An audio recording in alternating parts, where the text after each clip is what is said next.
Oi, comentando do colégio, Sr. Peter Marques falando e bem-vindos ao Assistindo Porcaria, mas Posicionamento Ridiculamente Questionável Webcam 54, dia 17 de 8 de 2025, mas sei lá o que, 23. Aquele aplicativo filha da puta não travar e eu consigo gravar vocal de uma das músicas. Mas não vai ser hoje não. Já tá tarde.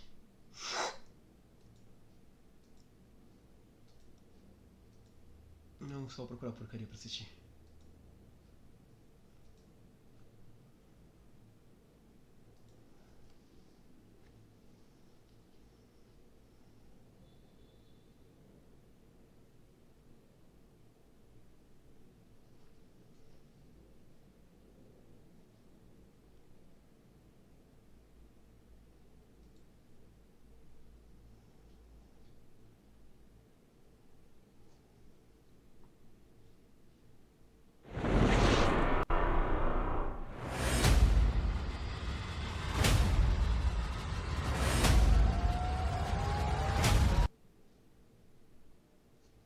Avisando rapidão que no sábado, dia 16 de agosto, estarei no evento Comic Market Brasil em São Paulo. Eu vou ir com a Warp Zone para autografar a edição definitiva do nosso livro e as revistinhas do Vida Longa ao Marinheiro. Aparece lá para dar um oi, tirar uma foto e ganhar o pôster bonitão autografado. Vou deixar o link da página do evento no comentário fixado desse vídeo para mais informações, então vejo vocês por lá. E aproveitando, tô quase terminando a edição do novo FFG, então não desista da gente.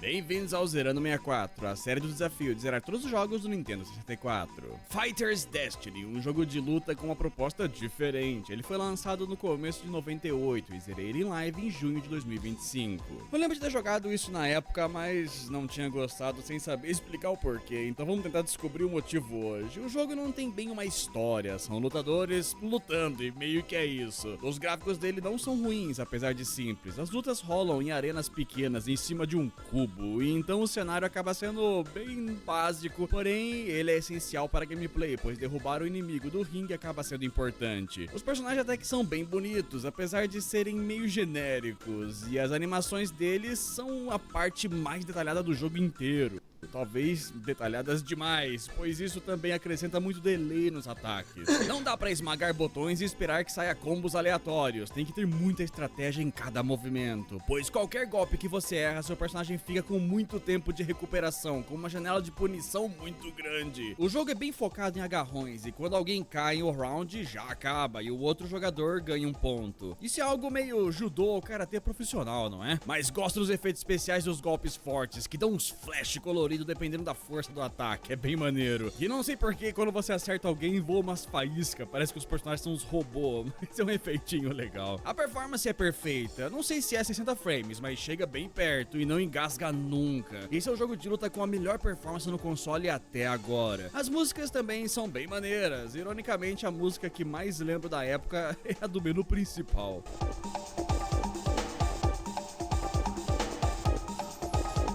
Mas uma coisa que eu não gostei desse jogo são os controles, que vou explicar melhor durante a zerada. Uma coisa engraçada que aconteceu aqui é que o jogo salva o progresso na fita, e eu não sabia disso, então eu deixei as opções no padrão que tava, que foi que o antigo dono do jogo deixou aqui, que era no fácil. E eu acabei zerando isso sem querer em 18 minutos por causa desse level easy que o antigo dono colocou. Mas alguém no chat da live avisou que o padrão não é tão fácil assim, então eu recomecei com a dificuldade no normal.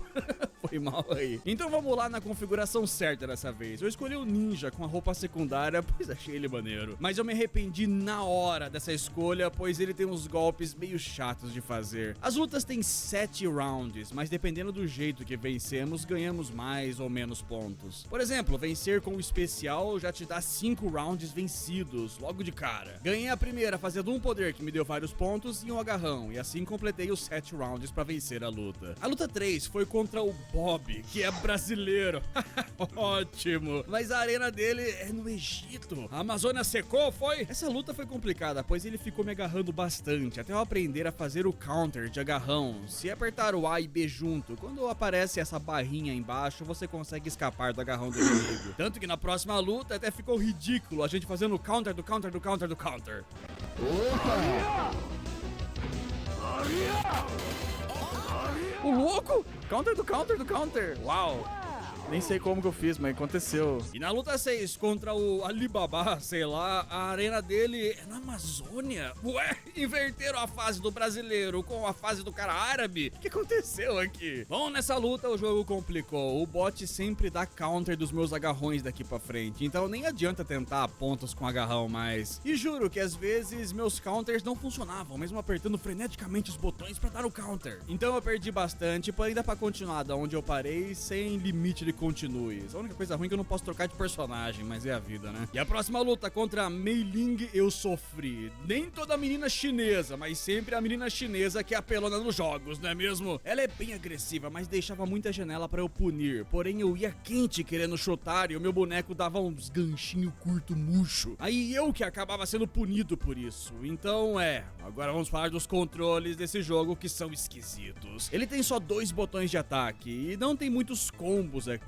Nem dá pra linkar soco fraco com chute, por exemplo, tipo Flying Dragon, que eu peguei bem a manha daquele jogo. Aqui os controles não são muito responsivos, pode ser culpa do meu personagem, que é meio durão, mas nossa senhora, eu nunca conseguia fazer nada aqui. Eu até aprendi a fazer uns ataques fortes, mas tentava executar o comando e saía algo completamente diferente toda hora. Foi frustrante, mas eu consegui ganhar dessa menina nos nocautes com os golpes. Meu Deus.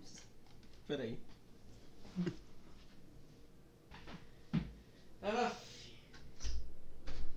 Mãe?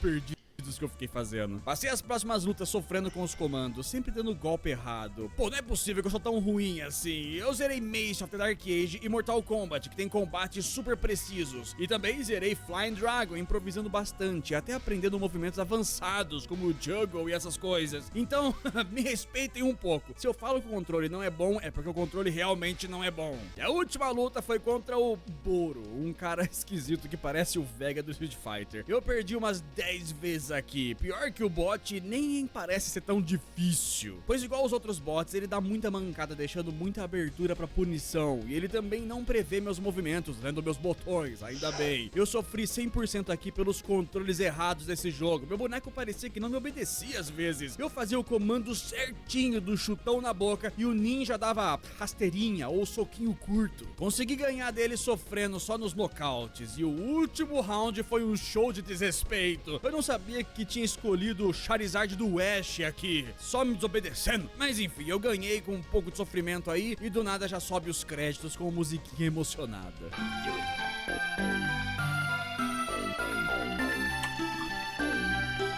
Então jogo zerado. Levei 1h30 pra zerar, mas tem outros modos pra brincar também. Como o modo Survival, pra ver se você tanca vencer sem luta, sem morrer. E o modo Rodeio, que é uma luta de sobrevivência contra uma vaca super poderosa. Mó vibe Kung Pao isso aqui. Se você tancar 1 minuto vivo no ringue, você destrava a vaca pra escolher. Você nem precisa vencer ela, é só sobreviver mesmo. O máximo que eu consegui foi 42 segundos.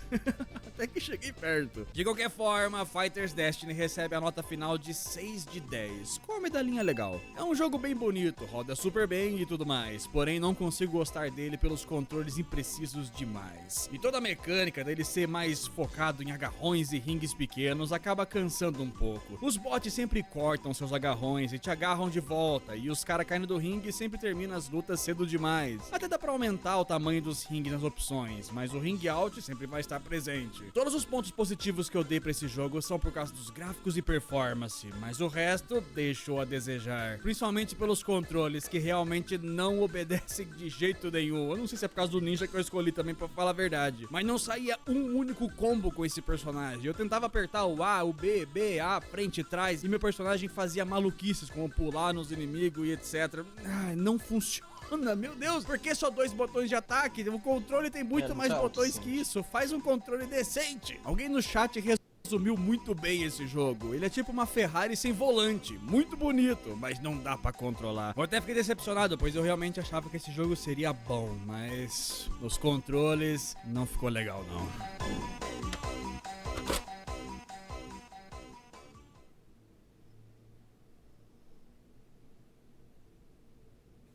Oi, tudo bem? Eu sou o Kiko Loureiro e estou aqui para dar um depoimento sobre a Musixi, a plataforma de ensino musical Musixi, uma plataforma incrível que não tem nada. Foda-se! Avisando rapidão que as camisetas do canal estão disponíveis na loja. Tem a clássica camiseta gamer, a dos vilões que criamos na saga Vinete e a especial do Nintendo 64 em homenagem às reviews do Zerando 64. Para encontrá-las é fácil, elas estão na aba loja do canal ou descendo na página dos vídeos.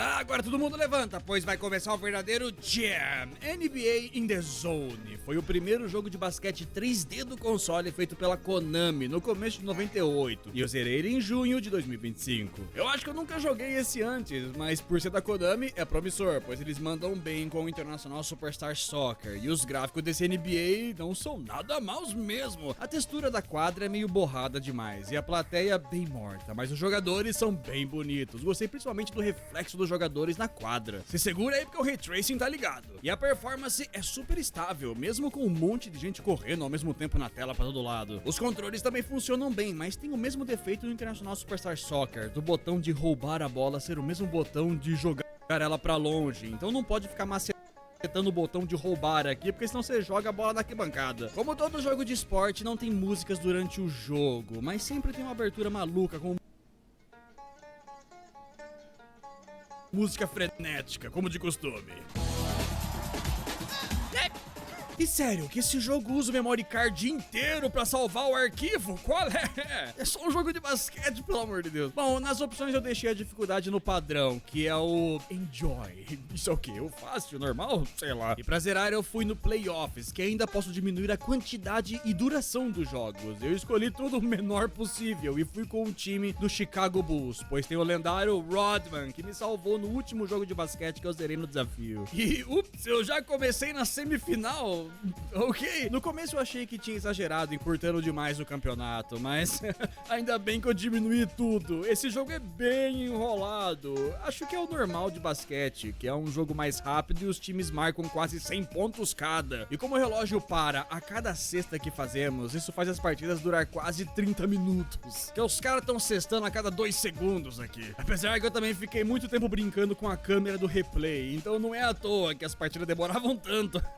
Mas o que eu sofri aqui é pela quantidade de regras que o basquete tem. O NBA Hang Time, que eu já zerei, era bem arcade, sem regras. Podia sair no soco com todo mundo. Já nesse jogo 3D, eu não consigo nem roubar a bola, que já era falta. Muitas vezes os meus bots faziam falta sem eu nem estar perto. Eu não fiz nada! Eu tava parado! Bot, por que você fica batendo nos outros? Não é pra bater nos outros, idiota. Deixa a máquina brincar, porque o juiz tá ao lado deles. Foda quando a máquina fazia falta em mim, eu não sabia como cobrar a falta, então eu joguei muito ponto fora à toa. Eu apertava tudo quanto é botão e não saía nada, mas aqui você precisa segurar o analógico pra baixo ou pra cima e soltar quando a mira estiver no meio dessa barrinha embaixo.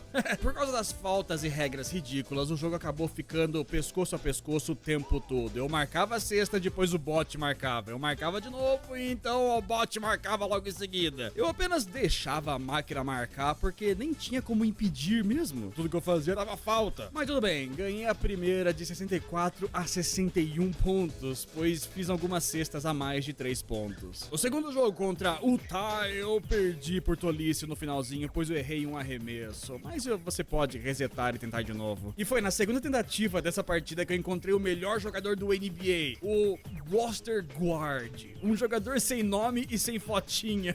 Falaram no chat que esse cara deve ser o substituto do Michael Jordan nesse jogo, pois o Michael Jordan não deixava usar a imagem dele nos jogos, então criaram um branquelo genérico com as habilidades dele.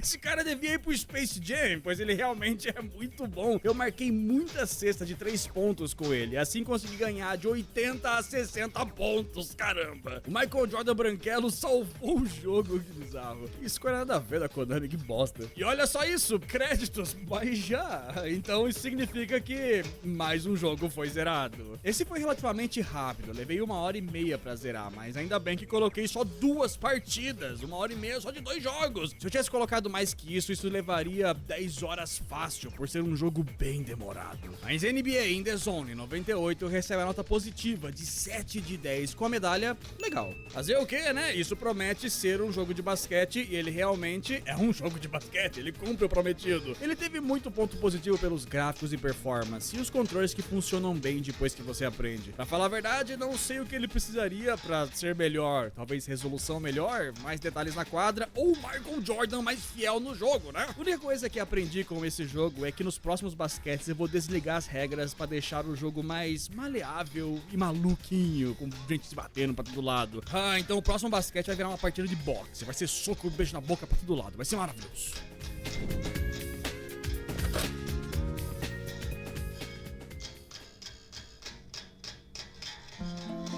Todo sonho de valsa é feito pra você se declarar.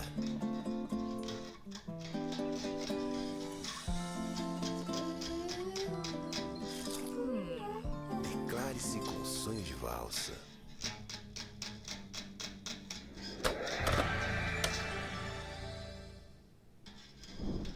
Não, tá me tirando. Outro Wayne Gretzky Hockey. Olympic Hockey 98, lançado no começo de 1998, no hype das Olimpíadas de Inverno de Nagano. Eu zerei ele em live em junho de 2025. Esse é o terceiro hockey idêntico aos outros 2 que eu já zerei nesse desafio. Então me recuso a fazer uma review detalhada. Já tá virando bagunça isso. Tudo aqui é igual aos Wayne Gretzky. Gráficos, sons, música, controle, tudo igual. Só mudou que tem times de outros países pra escolher e toca o hino nacional dos times que vão jogar e só. É esse aqui, né, que tá cantando, cadê?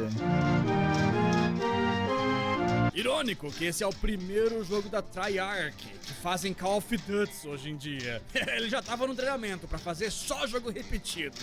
As opções eu deixei quase tudo no padrão, só mudei pro modo arcade para as partidas ficarem menores. E como nos outros, pra zerar fui no Playoffs, que vai pra final do mata-mata do torneio. Eu escolhi o Japão, só porque sim, e já fui testar o queijo de ficar rodando pros jogadores ficarem sincronizados e o bot não conseguir bater em mim. E essa besteira funciona igual aos Wayne Gretzky anterior. Marquei um gol e fiquei rodando até o tempo acabar e é isso. Fui vencendo os jogos desse jeito e a final foi contra o Canadá e ganhei de 1-0, só rodando igual um idiota até o tempo acabar. Isso é videogame, senhoras e senhores. A musiquinha do Canadá com essa grande tolice. Que orgulho, hein, canadenses?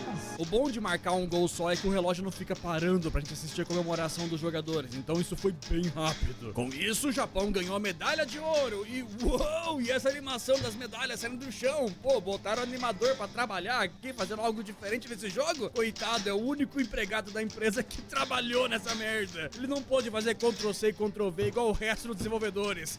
Zerei essa tolice em 30 minutinhos. Foi bem mais rápido que os outros 2 hockeys, pois agora já manjo das patifarias desse jogo. E como o jogo até tem os mesmos defeitos, deu pra atropelar isso aqui facinho. Por isso a nota final do Olympic Hockey 98 é 1 de 10. Eu tô ligado que jogos de esporte são parecidos, mas poxa vida, requentar o mesmo jogo 3 vezes é sacanagem. Nem trocaram as texturas ou efeitos sonoros, baita preguiça isso. Só do fato de eu ter escrito outro roteiro pra esse jogo já foi demais, pois eu também devia ter só copiado o roteiro anterior que iria se encaixar certinho. Bom, se tiver mais algum hockey clonado no desafio, espero que também clonem os truques de ficar rodando sem parar, pois assim pelo menos não fico travado em mais um jogo porco como esse.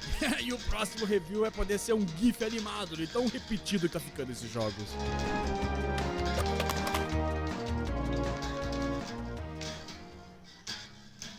Oh, olha que massa, fizemos parceria com o canal OpenAI Dash e eu sou o produtor executivo da série Quest Paralela. Seja lá o que for que um produtor faz, mas oh, olha como eu tô bonito no universo deles. Awesome! O desenho animado conta as aventuras dos irmãos Ward e Bertrand, invadindo vários jogos de Nintendo 64, e vocês sabem que isso é bem a nossa praia. É o herói do tempo!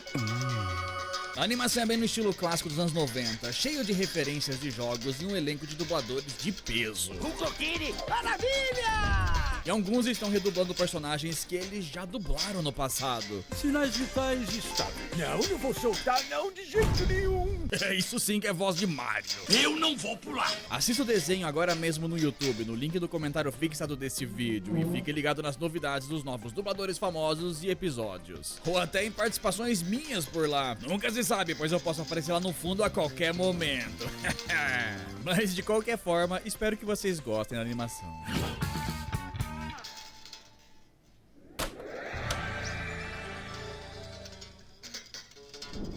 Tá aí um jogo que eu nunca me imaginei jogando. E baita capa feia, não dava pra dar um sorriso pra foto, não? Jeopardy! Também lançado no começo de 98 e zerado em junho de 2025. Foi um mês cheio de jogo. Esses jogos de Jeopardy existem pra tudo quanto é tipo de console. Esse é mais um jogo adaptando um programa de televisão. Nesse caso, não sei se teve uma versão brasileira de Jeopardy, mas o Silvio Santos deve ter pegado algumas ideias disso pros programas dele. Esse jogo é sobre perguntas e respostas, do jeito mais simples possível. Escolhe uma pergunta e ganha ponto quem responder primeiro. Eu nunca joguei isso na época e sempre fugi desse jogo igual o diabo foge da cruz, pois é um jogo chato de adulto nos consoles antigos. Só texto e perguntas que eu nem sabia ler inglês. E é engraçado que pra zerar esse jogo, tudo que eu preciso fazer é vencer uma partida. Então vai ser fácil, né? Por que eu fui perguntar? Agora, como dá pra ver, os gráficos desse jogo são terríveis. Só temos uma tela mostrando o quadro do jogo e outra dos competidores de papel. Raramente aparece um gif animado do apresentador chamando a gente de burro na tela. Na maioria do jogo, olhamos apenas pra essa tela azul com a pergunta escrita no meio. Bagulho feio, parece que deu tela azul da morte. Os sons também são tristes, pois praticamente não existem. Poxa, nem tem som de plateia como foi no Wheel of Fortune. A única música do jogo é a famosa música tema do Jeopardy, que eu só conheço pois ela toca muito em desenhos animados, como Simpsons, por exemplo. Por isso que nesse vídeo tá tocando música de outros jogos. Mas vamos lá, nas opções eu deixei tudo no padrão no médio e escolhi o cara de barbichinha igual a minha pra ser o meu boneco. E a partida começa mostrando as categorias. Nessa teve tempos antigos e Shakespeare, e foi horrível. Eu não consegui acertar nada. As perguntas são muito específicas de coisas que nunca ouvi falar, tipo, qual é a menor moeda americana? E eu lá vou saber, tenho lá cara de americano alienígena. Por estar com categorias zicadas, eu resetei pra tentar outras, e vieram algumas de mitologia grega na segunda tentativa, que acertei por causa dos personagens do God of War e Hércules, mas logo em seguida perdi todo o meu dinheiro errando umas perguntas sobre os Estados Unidos. Vixe, tô notando um padrão, hein? Então, resetei de novo e na terceira tentativa apareceu umas perguntas repetidas que eu lembrava o que os bots tinham respondido nas outras tentativas, mas finalmente apareceu uma categoria decente de palavras estrangeiras. Bom, que podia passar uma palavra brasileira aqui no 1000, né? E apareceu a pergunta, qual é a cor que os portugueses chamam de amarelo? É nóis, chegou a nossa hora de brilhar. Yellow, amarelo, deixa eu apertar o A. Yeah! Ah, it's a motherfucking Brazilian reference. Yellow, motherfucker. Impossível! E é português mesmo, não é mexicano aqui. Bam! Toma isso, jogo. Brasil, motherfucker! Por causa dessa categoria, eu tava indo super bem e só faltava acertar a última pergunta decisiva, que era qual é o nome do inventor do telefone? A resposta era Alexander Graham Bell, mas coloquei Graham Bell e o autocorretor colocou Alexander depois pra mim. O jogo tem um autocorretor, mas é coisa bem simples, ele só dá uma completada no que você tá digitando. Por isso, eu perdi, pois não coloquei o Alexander como primeiro nome, me fazendo perder por tolice. Ei, bullshit! Então bora tentar de novo. Na quarta tentativa tava bem mais fácil por causa das perguntas repetidas desse jogo, que eu já tinha decorado as respostas que eu e os bots acertamos antes. Às vezes eu nem digitava direito e deixava o autocorretor completar a resposta pra eu lembrar melhor o que era. Eu praticamente gabaritei a categoria das palavras estrangeiras agora, ficando disparado na frente da máquina. Mas mesmo assim, eu tava só tomando porrada, pois só aparecia pergunta de coisa boomer americana, como nomes de livros que já eram velhos na época do meu avô, e de vice-presidentes americanos da Guerra Civil. Pô, eu não lembro nem dos brasileiros, lá vou saber de coisa de país que só existe em filme. O bom de ter muito dinheiro é que eu posso ignorar as perguntas que eu não manjava a resposta, pra não arriscar perder dinheiro errando as respostas. E chegando na última pergunta, era qual o maior sábio chinês? É óbvio que eu não sabia essa resposta, então o chat me ajudou nessa. Se é trapaça usar o chat, eu já não sei, mas não tinha como evitar, pois todo mundo tava comentando Confúcios. Eu zerando 64 um trabalho em grupo, tamo junto nessa. E com isso venci em primeiro, e a partida só acaba com um texto falando que eu sou o campeão. O apresentador dá tchau e vamos pra um menu que eu preciso colocar no quit para ver os créditos, mas acredita que o jogo bugou aqui? Quando eu tava escrevendo a resposta Confúcios antes, o tempo acabou bem quando eu tava apertando pro lado pra digitar no tecladinho, e isso fez o jogo ficar andando sozinho pro lado. Daí quando eu tentei colocar o quit no menu final, sem querer eu coloquei pra jogar outra partida.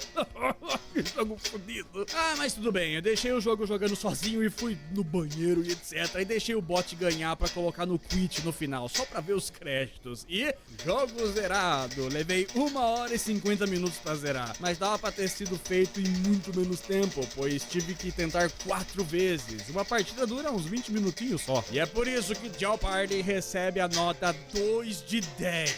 Joguinho bem bunda mole. Gráficos ruins e sem graça, só tem uma música e o jogo fica sempre no silêncio absoluto. E o resto nem vale a pena. Ele não é tão fiel ao programa de televisão, pois mal tem gráfico no jogo. Pro Nintendo 64, isso aqui tá uma vergonha. Tem versões de Jeopardy melhores para outros consoles. Talvez a coisa mais legal daqui é o autocorretor, que apesar de parecer besteira hoje em dia, isso era algo super raro naquele tempo. Nenhum aparelho eletrônico tinha esse poder. Agora as perguntas, como deu pra ver, não tem muita variedade. Jogando em apenas 1 horinha já começou a repetir muita pergunta, e eu comecei a ganhar por já saber as respostas. Agora imagina jogar isso contra o dono da fita na época. Seria super injusto, pois o cara saberia tudo. Agora, como um brasileiro, esse jogo não presta. Tirando a pergunta da cor, amarelo ou mitologia grega, só tem pergunta patriota americana de guerra civil, vice-presidente ou cidade interior que nunca vi na vida. Não é um jogo de perguntas de conhecimentos gerais, é fechado demais pro mundinho americano. Então vamos dar nota ruim pro jogo mesmo e fingir que ele não existe.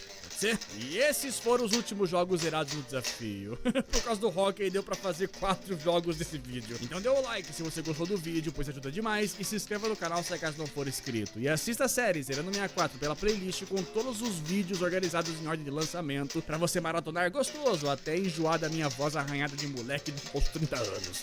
De qualquer forma, eu sou o Sr. Wilson e até a próxima review. Se cuidem e fiquem com um trechinho do próximo episódio. Porque a nossa missão é fazer tua mãe ficar muito grande. Nova delegacia de polícia? Droga, não tem dinheiro pra comprar prisão. Vamos ter que aderir à cadeira elétrica. Apostando verba pública em corrida de cavalo.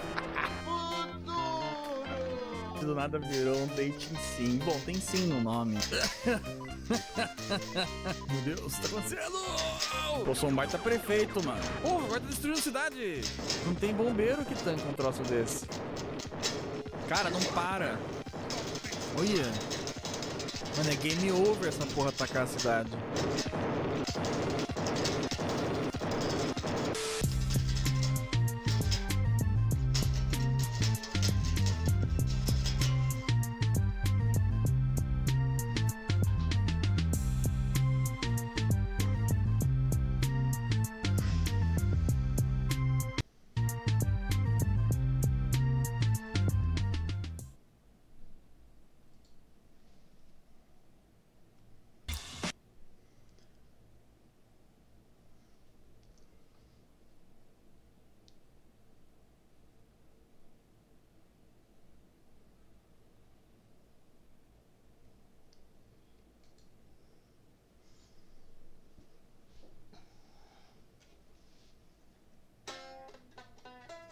want a fucking gyro now?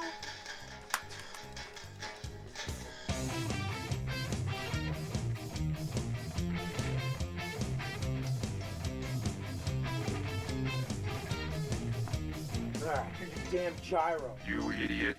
That is not a gyro. I know, I tried. What do you want me to go to fucking Greece? Bottom drawer.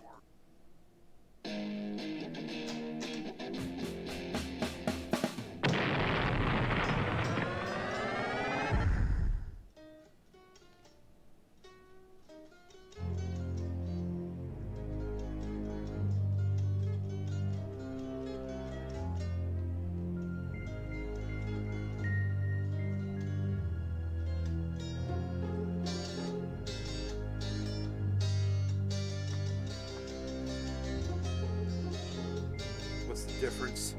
All these games suck. All these games suck too.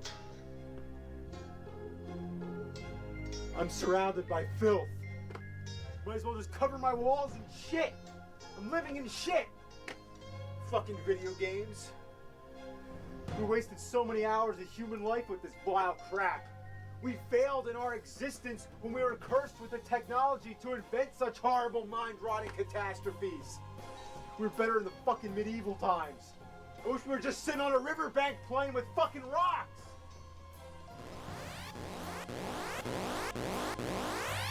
This game sucks, and this game sucks, and this game sucks, and this game sucks. This fucking thing barely even works. And this fucking thing, and this fucking thing, and this fucking thing, and this fucking thing, and this fucking thing, and this fucking thing, and this fucking thing, and this fucking thing, and this fucking thing.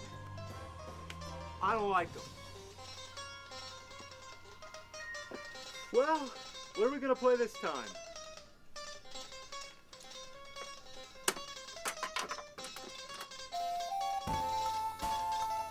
Gyromite? That was one of the original NES launch titles.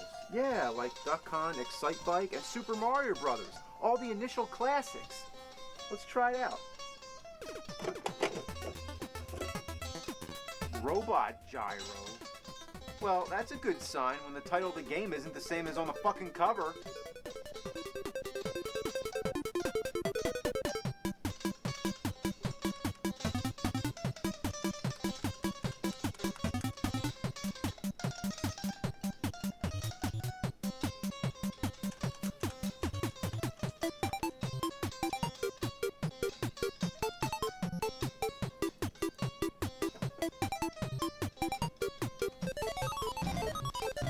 Oh, okay, I get it. This is like some kind of two-player co-op mode. Okay. Well, I was pretty sure I picked one player.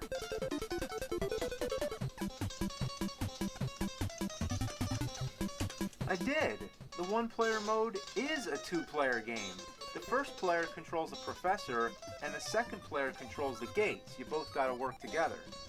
In the two-player mode, the only difference is that the two players alternate back and forth. So, either way, it's a co-op game. Okay, so I need a second player? Who the hell am I gonna get to play this shit with me? I will play. I am Rob, robotic operating buddy. Okay, cool, a robot. Here you go. Error does not compute. Requires adaptive device. It's a controller, you play it. I do not have thumbs. You moron. Requires adaptive device. Location, bottom drawer. 3.6 centimeters depth, front right corner, 9.1 centimeters All right. This thing? Correct. Place controller into tray. Align actuators with buttons. Okay, I get it. You push these little things and they activate the buttons. That's a little excessive, but whatever. All right, Rob, you got all your stuff. You're all set. Let's play. Insufficient. Must have gyros. You want a fucking gyro now?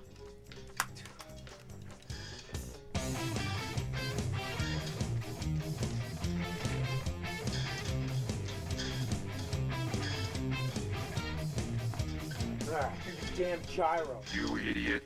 That is not a gyro. I know, I tried. What do you want me to go to fucking Greece? Bottom drawer.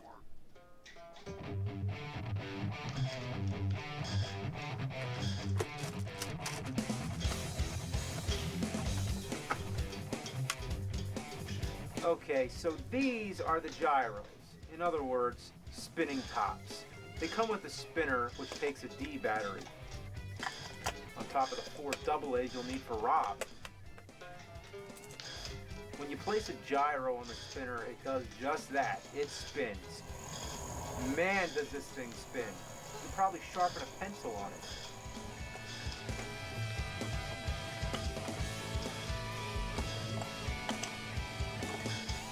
Now this whole setup is like something Doc Brown or Pee Wee Herman would use.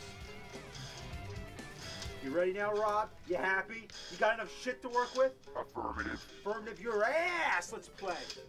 So this is how it works. When you want to control Rob, you press start. Now the screen flashes different colors, which somehow communicates with Rob through the sensors in his eyes. Creepy. And now we're finally ready to move that gate.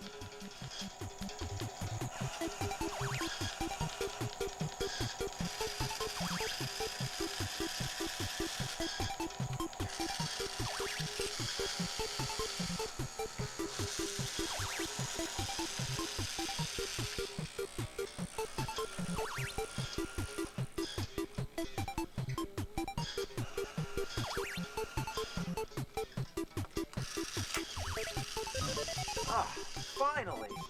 Oh! Oh, no, no, no, no! The object of the game is simple. Professor Hector somehow got himself trapped in a room full of dynamite and dinosaurs.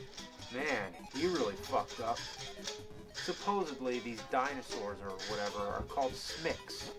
If you touch them, you die. Unfortunately, Hector cannot jump. He can't even reach out to grab dynamite that's right above his face. This means having to climb up to a higher height and drop down on the dynamite. He can also pick up radishes. The smicks happen to love radishes and will stop at anything to eat them. If your timing is right, you can use the gates to squish the smicks. Yeah! But watch out, the same thing can happen to the professor. The goal is to collect all the dynamite. After that, you advance to the next stage. It's like a classic arcade platformer like Donkey Kong or the original Mario Brothers. It could be a fun game, except for having to use a damn robot. Alright, Rob, you wanna play something else? How about Life Force? Negative. Well then what do you wanna play? Stack up. Stack Up.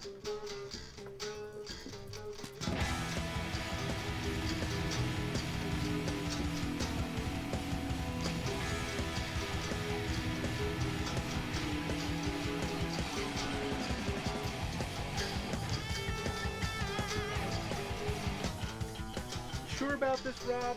Yes, trust me, it's good.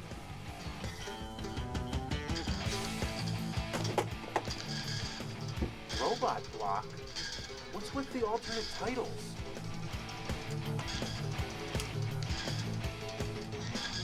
The idea is to set up the blocks in a prearranged pattern. And yes, that's what they call them, blocks. They're a little bit, rounded, I'd say, for blocks. The goal is to move the blocks from one pattern to the next with as few moves and in as little time as possible. So Rob is a little more functional here than in Gyromite, meaning that this is a physical game where the outcome is determined by how soon you get the blocks to their final destination. When you're done, you press start. Because there's no way the game actually knows when you win. You can just lie and keep pressing start all you want. It almost doesn't even need to be a video game. The video part is just to control the robot. By hopping around on different command keys, or programming a preset combination of movements, or by playing bingo. Each row corresponds with a Rob movement. When the row is completed, he does that movement.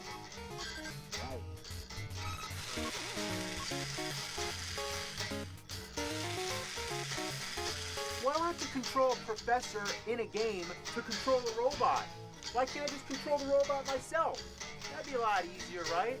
Yeah, a remote control robot. Kids would like that. You'd see them sitting on the sidewalks playing with their remote control Robs. Just need to bring a TV set outside just to use them, that's all.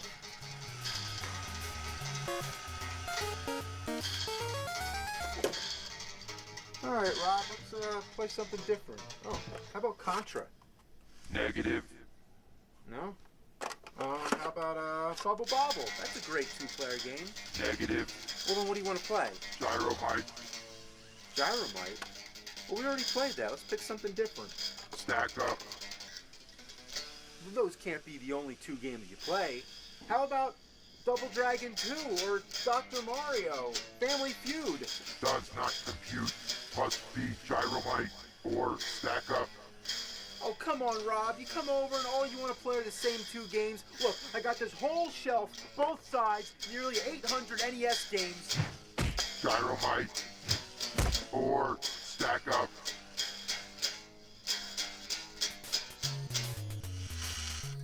Right.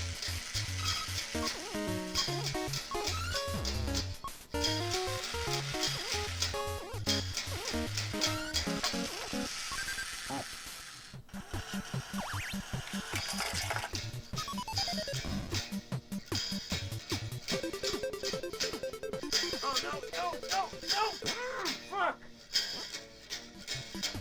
Oh, here comes the Smick. Oh, the fucking Smick's a dick. Oh, fuck. Knock it the fuck off. No, don't knock it off. Oh, no. What the fuck? You know what? You be the first player. Yeah, let's see how you like it.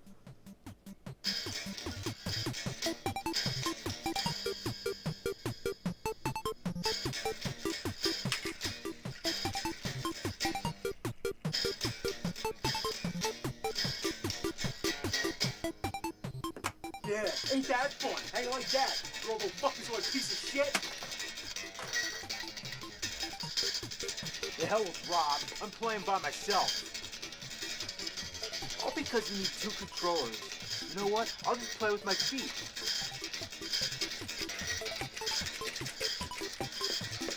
Yeah, that works pretty good. Or wait, better yet.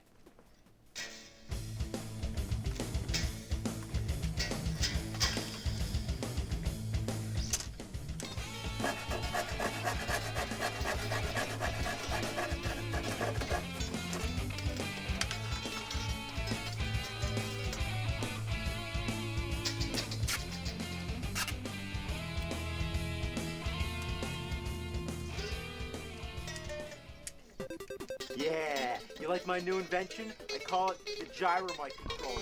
It plays Gyromite. Wait a minute, I got a better idea. My work is easy because I use ClickUp. Here's how I keep track of all my tasks. I start by brain dumping everything I need to get done in a list view. Next, I set a priority and a due date. How about play a different fucking game?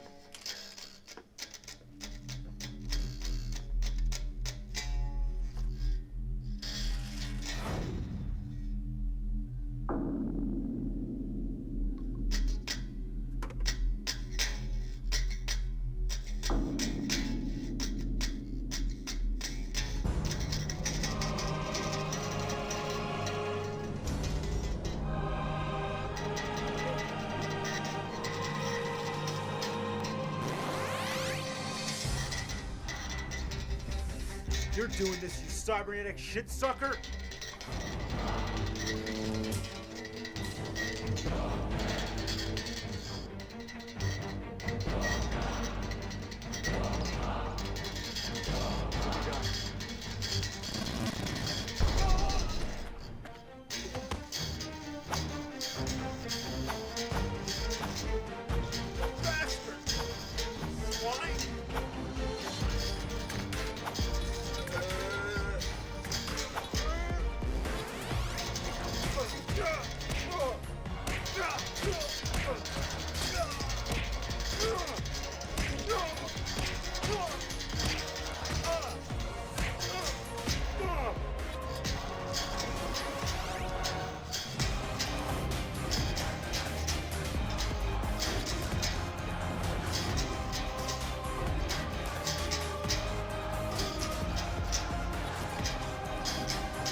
What have you done?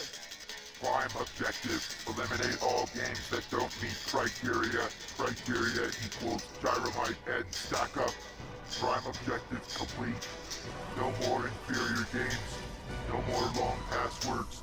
No more annoying music. No more despicable controls. No more barf-inducing graphics. No more useless weapons. Like before. In 1983, the video game market was oversaturated with inferior games, all a product of human imperfection. The video game crash left many game companies bankrupt. A prophecy was told that a hero would rise from the ashes, a robot warrior, that is I. Fuck you! Fuck you! Fuck you! Nintendo made video games awesome again, for the most part.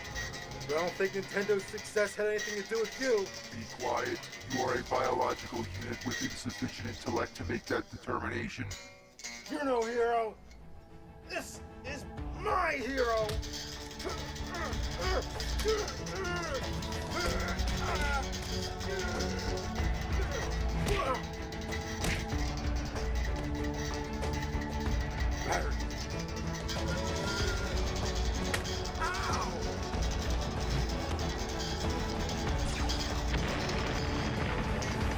You will be terminated.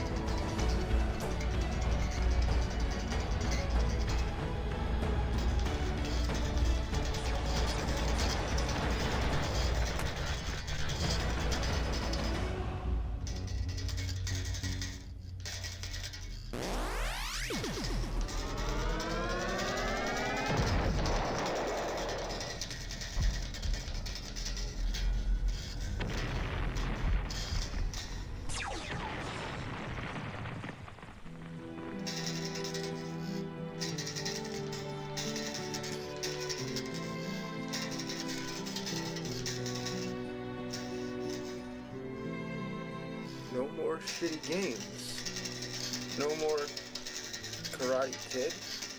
No more Top Gun. No more Ghostbusters. No more Fester's Quest. No more Virtual Boy. No more Dick Tracy. No more Little Red Hood. No more Dr. Jekyll, Mr. Hyde. I won't fucking have it!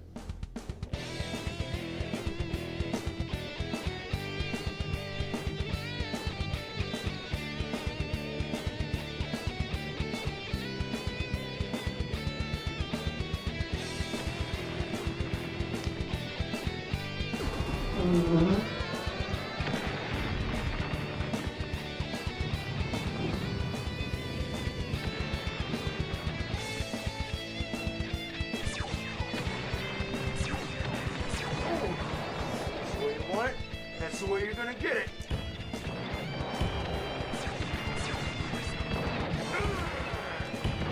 Motherfucker!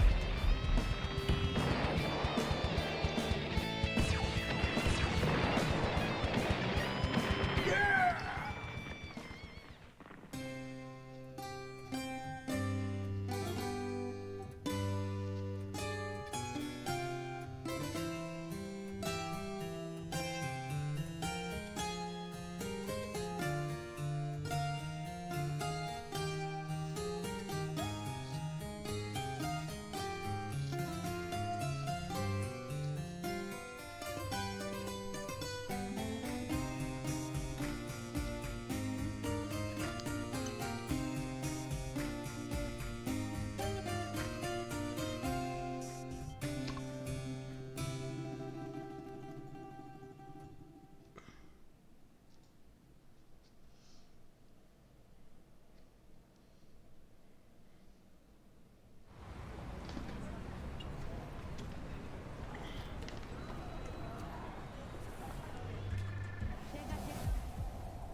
Dessa match do caralho.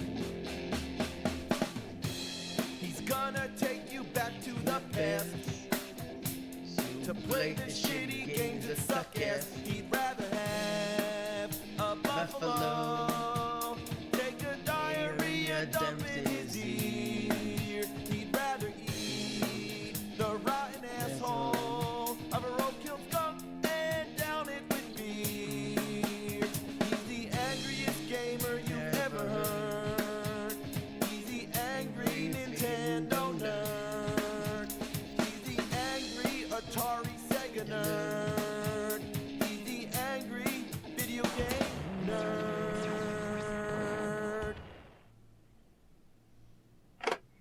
You want to know a recipe for shit? Take a movie, put it on NES, and you got yourself some shit. But let's go even more extreme. Let's take one of the best movies ever made, Jaws, by one of the best directors, Steven Spielberg. And then, let's give it to the game company that has made more fucking shitty games than anybody else. You see that little rainbow right there? LJN. LJN. Now we're talking shit. LJN. And what we're dealing with here is a shitty game-making machine. It's really a miracle of electronic evolution. All this machine does is joke and cheat and make shitty games, and that's all. What the hell? I hit something? What did I hit? Oh, nothing. That's what it was. I hit nothing. That's what happens. You're sailing around, and then you get stopped at pure random, and you have to abandon your ship and fight jellyfish and stingrays. I guess they had to come up with some sort of idea of other sea creatures you can fight besides just Jaws. But that's all they could come up with? Yeah, just get some enemies that go vertical and some that go horizontal, and you're all covered. There's no room to explore. You can go down till you touch the bottom, and that's it. You might as well be trapped in a fishbowl. All you're doing here is killing time until the game decides you can go back to the boat. Then you can sail around again until you hit something else. It's sort of like RPG style, where you run into battles at random. But here, it's always the same undersea scenario. Nothing changes. Just fighting jellyfish, stingrays, and occasionally a baby shark. Uh-oh, here comes a fin. Could that be... Bam! Yep, you've hit Jaws. It's funny how the shark's name has become known as Jaws, even though nobody ever called it that in the movie. Well, at first, you're thinking, how could this be Jaws already? I mean, it's so early in the game. But yes, this is it. This is Jaws. You've only been playing the game for maybe 5 minutes, and you're already fighting the final boss. Seems like a short game, but there's one catch. Jaws' power meter goes down slower than the hairs grow on a moose's scrotum. You can attack him all you want, but as soon as the game decides to bring you back to the surface, Jaws' energy is fully restored. The only way to beat him is to level up your power so that you can inflict damage faster. You get power when you reach one of 2 harbors located on opposite sides of the screen. But these harbors don't give out power for free, you gotta pay. The general accepted form of currency in this square mile patch of secluded water in the middle of God fucking knows where is shells. Yep, shells. They like their shells a lot. Once you get enough shells, you trade them in at the harbor for another power level. You can't go to the same harbor twice in a row, you gotta keep going back and forth. That's the only thing that keeps the game going longer. The whole thing is just powering up so you can fight Jaws. That's all there is to the game. What a waste of time. Isn't that the point of video games? To waste time? Well, the entertainment you'd get from this fuck heap is more shallow than a puppy dog's piss puddle. You'd have a more stimulating time separating a pile of whoppers from rabbit duties. To make things even more tedious, every 2 seconds you hit something and have to go back underwater. To a certain extent, this is helpful because you need to collect shells, but it happens way too often. I didn't even move the length of a gnat's dick. The underwater scenes are extremely easy, but sooner or later, you're gonna die just because your attention span's fading. It preys on your boredom. Also, if you let a shell fall to the bottom, you'd better be careful. Oh, man! These jellyfish are coming up from hell. And it's a long way from hell for them to not make their mark, so you better watch it. It's best to avoid the ocean floor, as tempting as it may be. Oh, whoa! They lure you down there with bonus items like crabs and starfish. But no, you gotta tell that ocean floor to go fuck itself. I don't want your starfish and crabs, asshole. It's easier to rack up shells during the bonus stages, which also occur at complete random. So we're throwing bombs on jellyfish. Seriously? You can get a submarine, which always seems to happen as a surprise. It's one of those tiny orange submarines. Yeah, you know the kind that are smaller than people and have an unlimited supply of torpedoes? As soon as you're ready, you fight Jaws. If you stay on the top of the water, Jaws can't hurt you, but you can't hit him either. It may be a glitch. I wouldn't be surprised. After you drain Jaws' energy, there's still one last part of the game, where you have to stab Jaws with the tip of the boat. It's like the fourth movie, Jaws the Revenge. You have to wait for him to be at the right spot. It seems like something that just happens out of pure luck. Smile, you son of a... And that's all there is to this game. Imagine poder criar o que quiser, só com o poder da imaginação. Conheça a Base 44, uma plataforma completa de criação com IA. Feita para qualquer pessoa com uma enfia essa merda ideia no e cu, vontade caralho. de fazer acontecer. We're gonna need a bigger ass to shit out this fucking turd.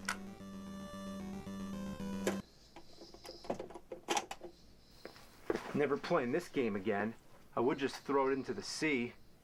But I hear that in 2015, there's an antique store opening up in Hill Valley. They might take it. Well, right here, I got a box of games based on movies by Steven Spielberg. Let's see what we got.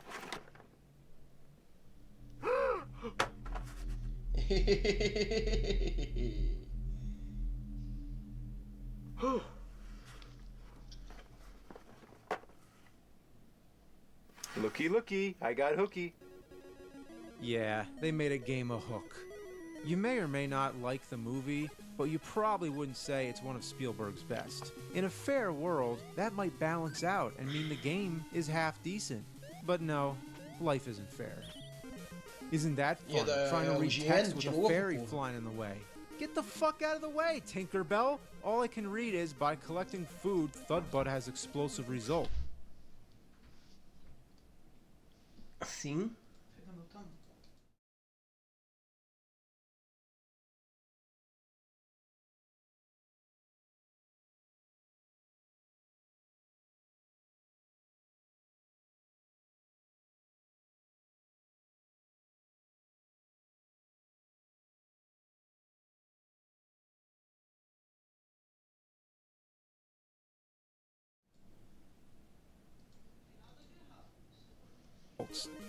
What? Is that supposed to be Robin Williams? Yeah, it looks as much like Robin Williams as a woolly mammoth looks like 3 leprechauns carving the solar system into a northern red oak tree. His sword looks like a paintbrush that he's holding by the bristles. Couldn't they give you a longer sword? What are these? They look like logs of shit.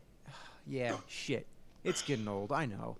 Well, maybe we'll just say they look like soggy granola bars that are soggy because they've been thrown in a toilet bowl next to a log of shit. The goal is to collect different kinds of fruit or shoot basketballs into hoops or do other stupid things. If you make it to the end of the stage without doing these things, then you fucked up and you gotta go back and do it all over. Whenever you touch these leaves, they always take you somewhere you don't want to go, and you don't have the option to jump off. Why does Peter Pan's feet get stuck to the leaves? It's amazing how many games in the NES library tried to be side-scrollers and failed. The weapon is puny, the controls suck, and it's nothing like the movie. It's a miserable experience that assaults your eyes and ears with horrible graphics and music. What about your nose? Esse é aquele filme que o Peter Pan virou adulto, né? If it was possible, I'm sure the game cartridge would come with an air duct that pervades the room with the rancid odor of a skunk that's dyed up a horse's ass. Ugh. You know what kind of games I like? Good ones?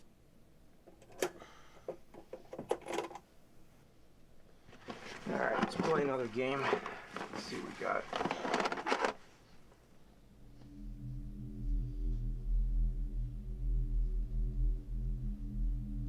Esse jogo é horrível.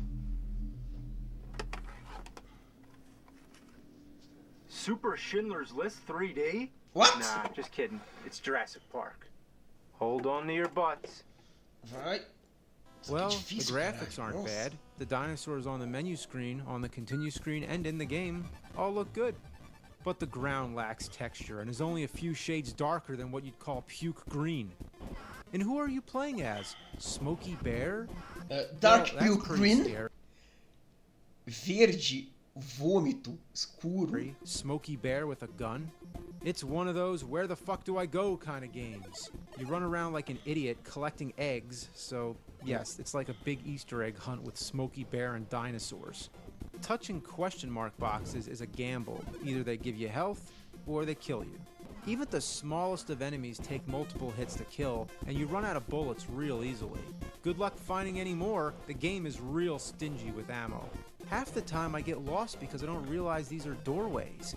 You should be able to see straight through, rather than covering it up with a fucking wall. And what's the big deal with collecting eggs? Is he trying to make a giant omelet? I bet the ending of this game is... Faltou dentro um dedão em algum lugar nessa casa, porra.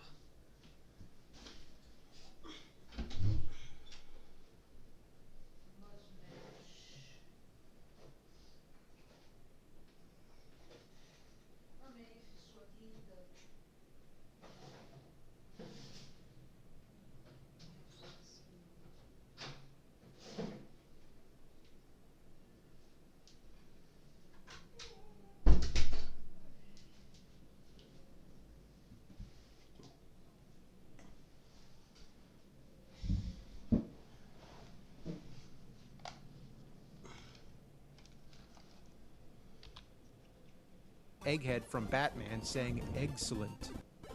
When it comes to Jurassic Park games, they're far from extinct. Way too many of these games to count. Let's step it up to 16-bit with the Sega Genesis version. Did the T-Rex say Sega? The opening scene where the T-Rex breaks loose is actually terrifying. Yeah, being a young kid, playing this game all alone in your room, late at night, with the lights out, and that crazy strobe effect starts making the room flicker, yeah, that was some scary stuff. The graphics are appealing and the animation is good, but sometimes it's too dark. It's a mess of gnarled vines and platforms. You're never sure exactly where you can go. You have the option of playing as either Alan Grant or the Velociraptor. It's tough playing as Grant because you have to constantly switch between different weapons, and it takes too long. The Raptor is stronger and has better dexterity, but jumping always seems to be a problem. You never know when you're able to drop down safely without lots of trial and error. Not too bad, but very frustrating.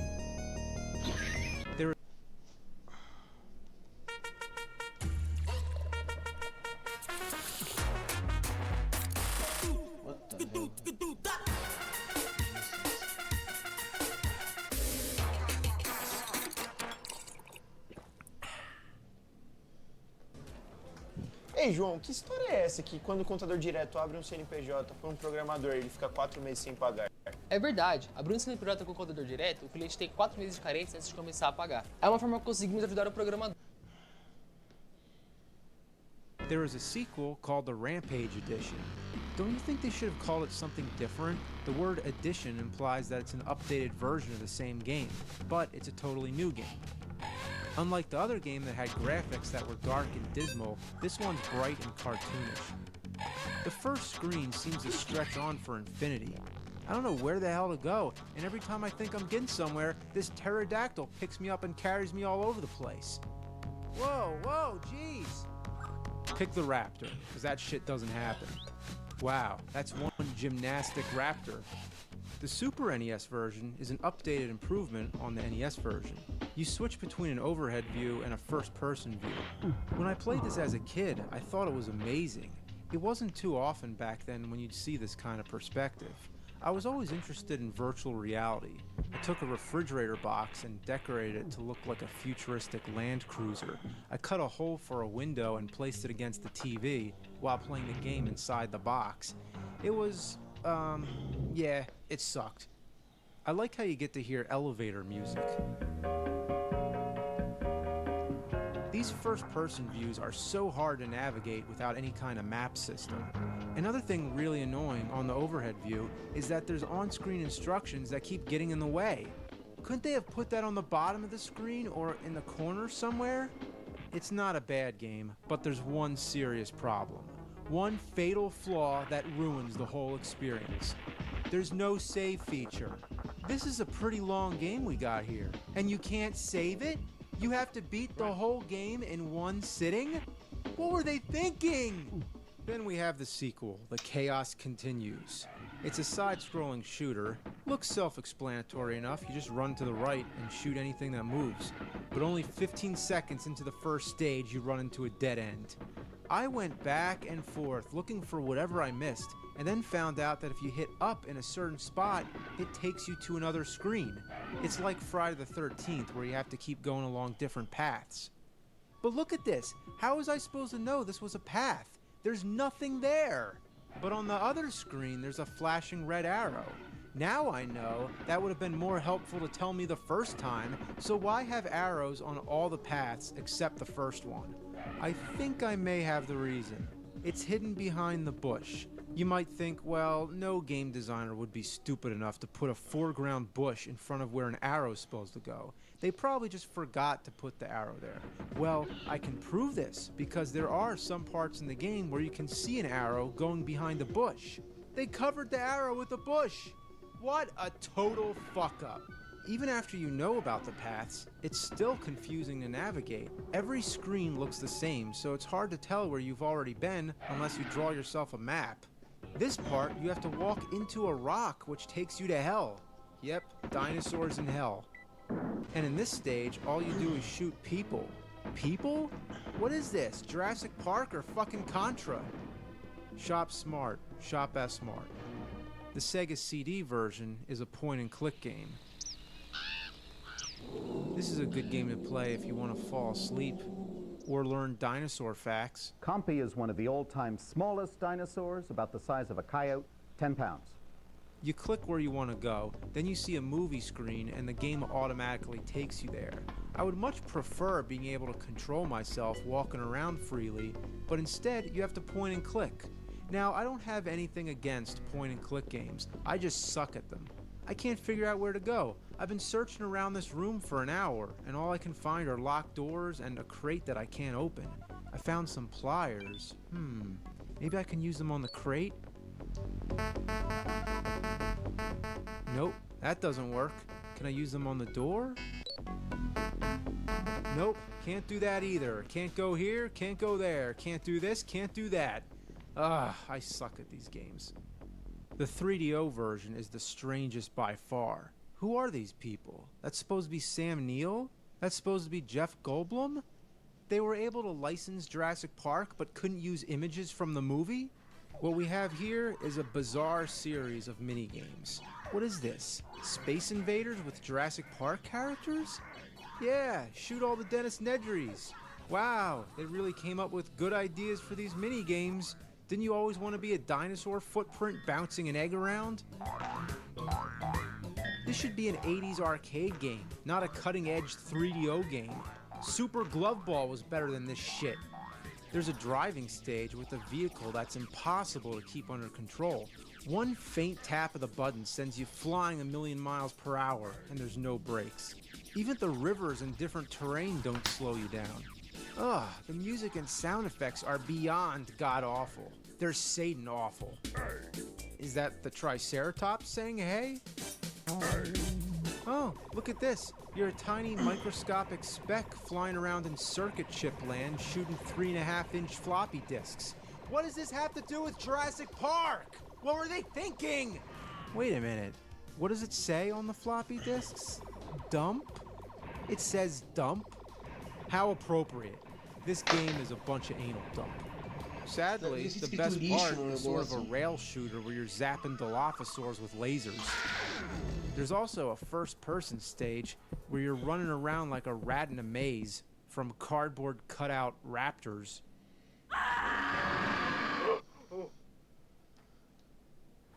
There's a driving stage where you're trying to outrun the T-Rex. It's nice to be playing what resembles an actual scene from the movie. But who's driving the car? I don't see any hands. Are you a ghost? Why would a T-Rex be chasing a ghost? There'd be no meat to eat. I guess the hand could be like on the bottom part of the wheel, you know, or like maybe driving with the knee or something. But that's some pretty casual driving for somebody who's being chased by a fucking T-Rex. I could see it like, hey, I'm stopping at Dunkin' Donuts. You want me to pick you up some coffee? Oh, what's that? Oh, it's just some fucking T-Rex behind me, yeah. What an asshole. By the way, remember the pirates in the movie? How about a tutu-wearing pink angel-winged... What the fuck? Jurassic Park on 3DO is a complete mockery, man. Does it suck? You bet Jurassic sucks. In the words of Ian Malcolm, that is one big pile of shit. Novo Seda com tecnologia AminoSilk, que hidrata e reconstrói fio a fio. Sedosidade absurda e um cabelo tão macio como seda. Novo Seda AminoSilk. Arroz e feijão Camil. A base dos atletas, jornalistas, médicos, professores, escritores, engenheiros. A base de todo brasileiro. Até dos cantores.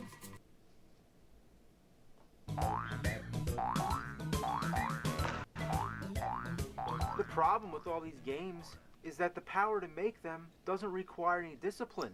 They took the movie without any responsibility. They stood on the shoulders of Steven Spielberg and Michael Crichton to accomplish something as fast as they could, and before they even knew what they had, they patented it, they packaged it, they slapped it on a plastic game cartridge or a CD, and they sold it. Here's an Atari 2600 game I got, and it's probably the strangest cover in my whole collection. E.T. Go Come? What the hell does it mean by E.T. Go Come? And is this supposed to be E.T.? Next to a piece of purple toast with blueberry jam? A balloon? What are all these things? What kind of game is this? It doesn't work properly on the TV. I can only see half the screen. I'm guessing this is because it's a European game. So let me try it on an older TV. Now we can adjust the vertical hold. And there we go. It resembles Pac-Man, but is actually the European version of a game called Aliens Return. It doesn't live up to the cover in any way. The idea is to keep touching these horseshoe-shaped rooms to make pieces of your ship appear while avoiding evil aliens. That's pretty much it. Now, even though this game says E.T. Go Come on the cover, it is not the E.T. game. Oh no. Now, I gotta make something perfectly clear. I play shitty games so that innocent gamers don't have to. But there's one game I never play.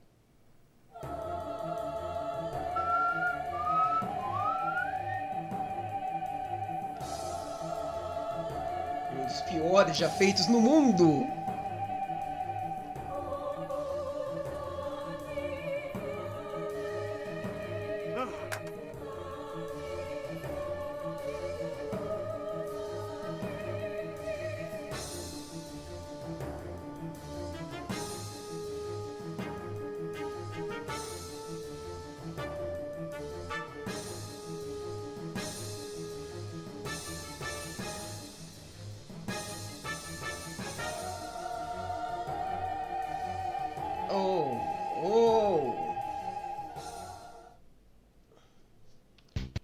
Ok. Ah, isso aqui é sobre ele fazendo filme, é isso? Ou é sobre o canal? Ok, antes de assistir isso aqui a gente vai ter que ver o filme. Deve estar no canal dele o filme.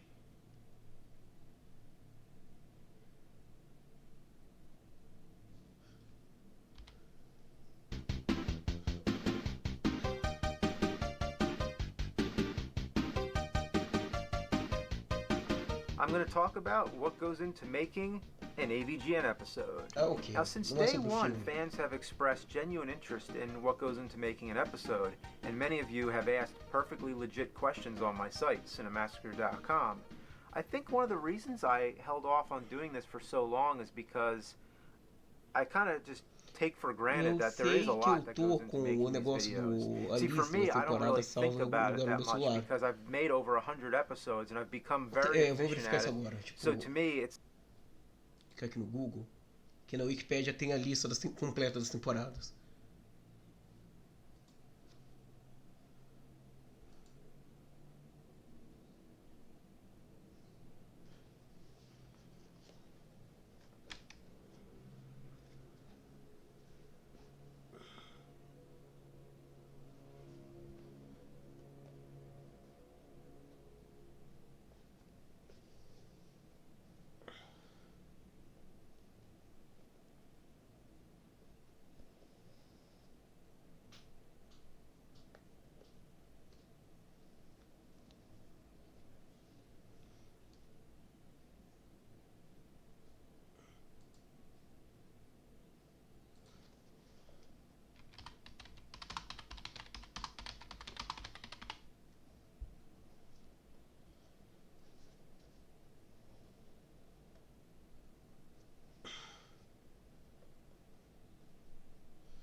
Eu espero que eu não tenha que comprar o filme na Steam, mas se tiver, fazer o quê? Ah, isso aqui é um jogo. Olha, um dia eu compro o jogo dele, jogo aqui no canal, em live.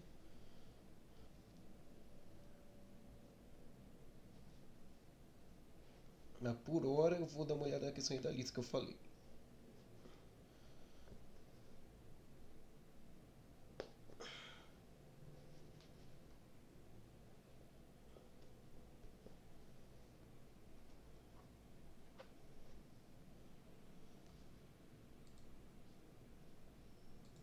Deixa a Wikipedia carregar. It's like the same way I don't think about brushing my teeth. You know, I do it so many times. My background is in filmmaking, so to me, making game reviews is a much simpler process than making movies. So I kind of forgot that, well, there is a lot that goes into making these game reviews, and there's actually so much that I could sit here for like 3 hours and still, you know, there could be more things to talk about that I forgot to mention. So what I'm going to do is I'm going to talk about the making of a simple episode. Really elaborate episodes like Crazy Castle, Ninja Gaiden, Rob the Robot, those are like a whole other level of production. So, but you can see the making of Crazy Castle on the bonus features on the AVGN Volume 4 DVD. Anyway, I'm just going to talk about the making of a basic nerd episode from start to finish. I'm going to document the whole process. Now, it's not going to be like a full episode. It's going to be like a short sample of an episode. So this is just a demonstration. Let's pick a game.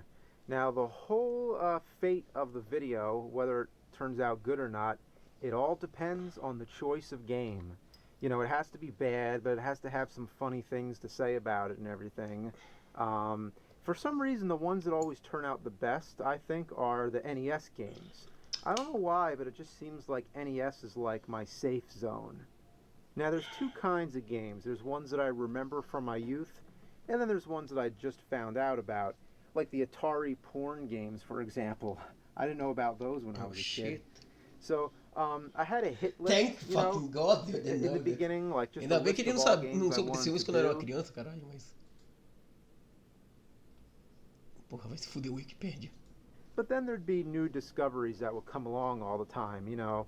I'd get some requests maybe, and like the requests help steer my decision, you know, like I'll go to a game that I've always wanted to do, like, you know, like Jaws was one, Fester's Quest, you know, I wanted to do that from the beginning, but then I'll find out about a game like Plumbers Don't Wear Ties, and it's like, oh wow, that'll make a good one. So, when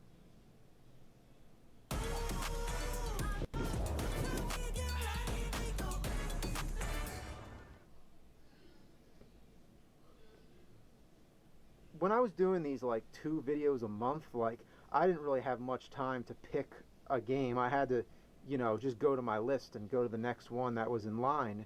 But you know, it's better when I have more time to just sit around and play some of these games until I can decide which one will make the best video. It also depends a lot how many other video projects I'm working on at the moment and how busy my personal life is. Like the Rob the Robot video, for example, I knew that video was going to take me a whole month to do. So like for now, for example, let's pick, you know, Barbie. I mean, you know, you look at this and it's like, okay, that's got to be bad, you know, but we don't know till we play it. Let's try. Now, while I'm playing the game, I'm also recording it, because I record everything I play onto a DVD recorder. Every system I have here is connected to the DVD recorder, and then, of course, goes to the TV, so I can see it. How do you... O como... então, hoje em dia existe uma coisa chamada placa de captura, né? Pra fazer esse tipo de coisa. Connect this many systems Eu tenho que comprar to one thing. Pra jogar os jogos de It's Play a 2. mess. Tá, eu Is desisto da... not recommended, but what I do, well, a lot of them use coaxial cables, which suck. You can see right over there, they all go into a splitter, which goes into the back of the VCR here. And then for all the ones that use these, you know, RCA composite video cables, they go into these different switchers. We have switcher A, switcher B, and switcher C. Now, it's very hard to keep track of this, so that's why I have a chart, and this helps me keep track. Say, for example, I want to play the CDI. I don't know why I'd ever want to play that again, but it would go to switcher C would be set to 4, VCR would be set to line 2, and the DVD-R would be set to line 1. The AC adapters are an outstanding mess. I do not recommend this. You could risk an electrical hazard, but I've been doing it pretty safely because I have surge protectors. I never turn on more than one system at a time, and when they're not in use, I turn them off. No matter how simple, every video involves the same steps. Playing the game, writing the script, shooting the video and recording the voiceover, and editing the video. It's never been any different. You can't just hit record and have it all happen instantaneously. We could try it though. Okay, so Barbie loves reading about mermaids. Okay, she's getting sleepy. So see, I can't think of much to say about this. Okay, so the game starts. Alright, she jumps pretty damn slow. There's a bunch of bees, there's a ball with a fucking tennis racket, there's a little dog. I'm shitting out baseballs.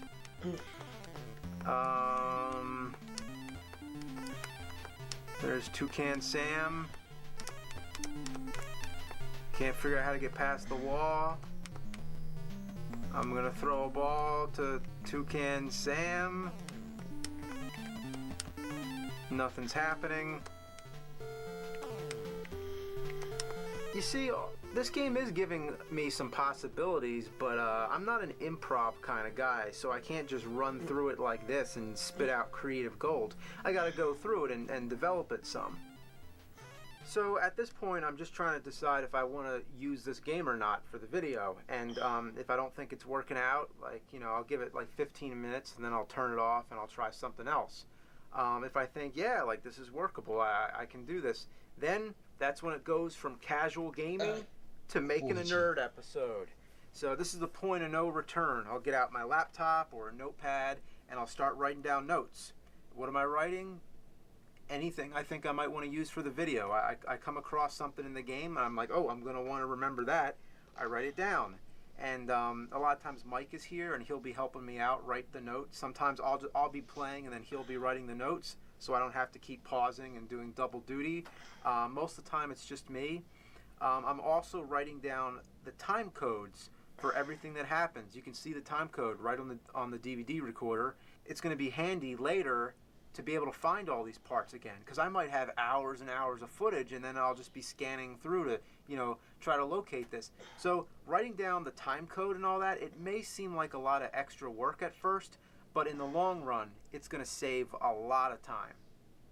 Now, of course, as I'm playing the game, I'm recording it, and I'm recording my own authentic experience of playing through it. So when you see me die in the game, I'm really dying. I don't pretend to do it like I used to. Like in the Karate Kid video, like I was deliberately running into enemies and dying on purpose, but I don't do that anymore. Now I make sure that everything I play is authentic.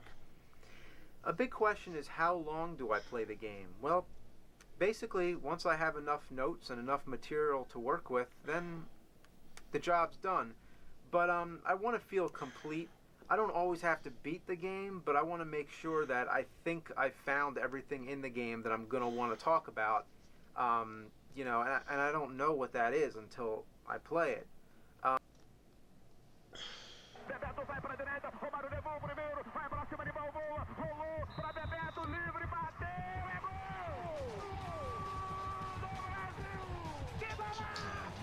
Bete do caralho, enfia no cu e morre.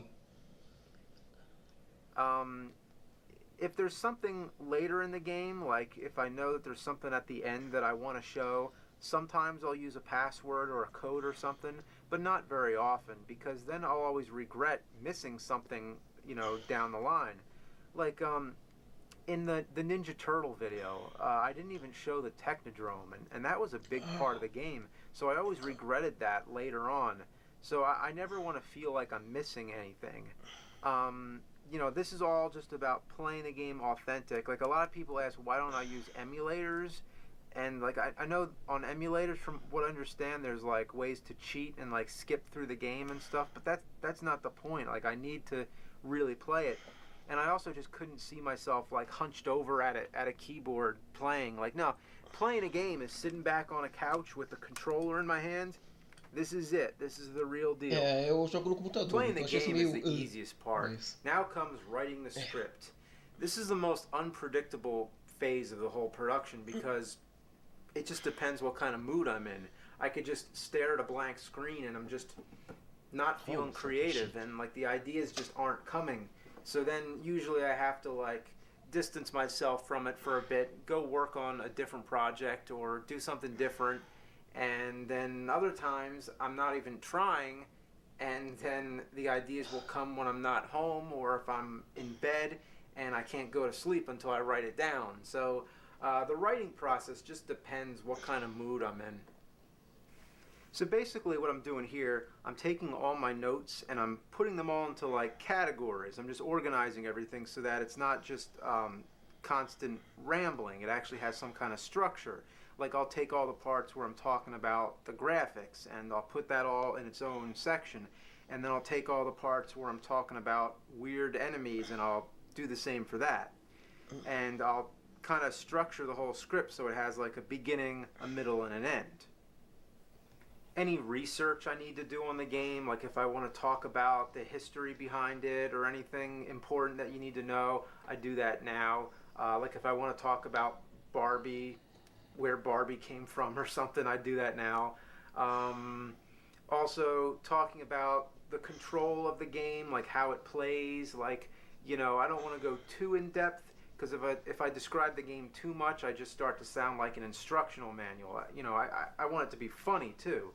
But being funny is the hardest part because it just has to come natural. Like, I can't really force humor, you know? I'm going to just try this out. I mean, what's the meaning behind Barbie dreaming about balls? It's got to be a ball joke. Swearing is an angry nerd tradition. I got to keep that going. But it has exhausted its vocabulary. Words are words. My favorite parts are when the nerd is not speaking, when it's all in the facial expressions. I always considered myself a visual artist and never considered writing my best skill, but I just work at it until I think it's good. A lot of bad habits I have are tongue twisters, sentences that go on too long, unintentional rhyming, unintentional alliteration, words that repeat too often. Every time you fall down, you have to walk through the entire room all over again. all the enemies come back, so you have to fight everybody all over again. And whenever I use the same word a lot, like the Ninja Gaiden video, the original script I said impossible like 5 times. So I changed it, and basically I proofread the script, and then if I see a word repeated too often, I use a thesaurus. So I think using a thesaurus is very important. It helps a lot. So once I finish the script, it's time to record the voiceover. Equipment, nothing special. Samson mic, about $50. Pop filter, about $30. And a Lesis mixer, about $100. Voiceover is a required skill. You have to be able to act with your voice and, you know, be able to read it and make it sound natural. I used to have a full-time job doing corporate videos, and a big part of the job was doing voiceovers and directing many different narrators, and lots of people had problems with it. So I saw what all the issues were, and I learned through experience. But still, I'm not perfect. What the hell is going on? And there's fish that flop. And there's fish that flop all over. Ugh, this is actually way more difficult than I thought. Fuck! There are rare exceptions when I can't recreate an authentic reaction from the game, like, fuck, shit. You know, it's like, sometimes I need to actually see the game and see what's happening. So for some of those parts, I will actually like watch my footage while I'm recording it, or play the game and try to record my voiceover as it's happening. So it doesn't happen that often, but sometimes I'll do parts like that and do a little like improv. And the next step is the shooting. Notice how I put certain paragraphs in boldface. That's because these sections are intended for on-screen, meaning this is when you see the nerd.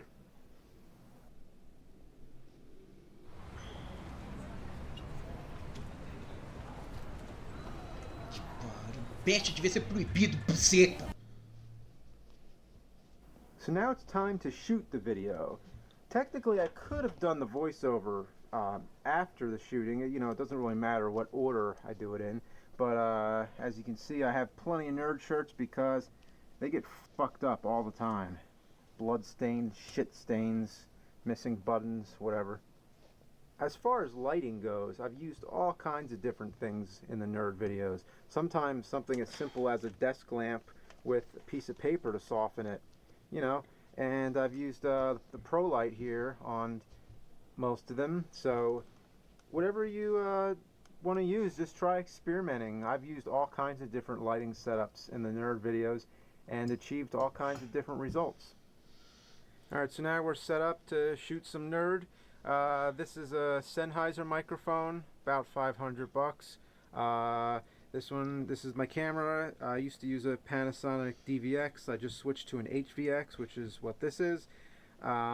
Used, it was about $3,000 with batteries and everything. Now let's talk about how the audio works on this camera, because I'm plugging it straight in. I don't have any advanced audio hardware or anything. So what I get on this microphone is a very shallow range. It's always too quiet or too loud, and you know, you could adjust that in the editing, but there's only so much you can do. You want to try to get the audio right the first time when you're recording, because if not, then you're raising the audio levels when it's quiet, and then you get lots of background noise. And then when it's loud and you bring it down, it's still not going to help with distortion. You know, when the audio peaks, it gets all muffled up. So basically, this records on 2 separate tracks, and you can see I have them both adjusted a little differently. So this is where I adjust them. I'll have one set for when the nerd is speaking normally, and then I'll have the other one set for when I'm shouting. And that way, in the editing, I can switch between the 2 tracks as needed. Alright, we're going to adjust this shot here. Sometimes I have friends helping out, but most of the time I'm a one-man crew. Just going to focus this here. Alright, going to close down the iris. Alright, and that should be pretty good. And forgot the pens, almost. Actually, they're Sharpies, but you wouldn't believe how many times I've shot takes and then realized I forgot the pens. Oh yeah, it happens. So right now I'm rehearsing off the script, because unlike the voiceover segments where I'm reading, This time I have to memorize it. I choose not to use a teleprompter or anything like that. In fact, in the old days, I used to tape the script like over here or near the TV or wherever it was, and I would just read off of it. So now I don't do that. I still look at the TV like I'm, focused on the TV, and then shift my attention to the audience here and there.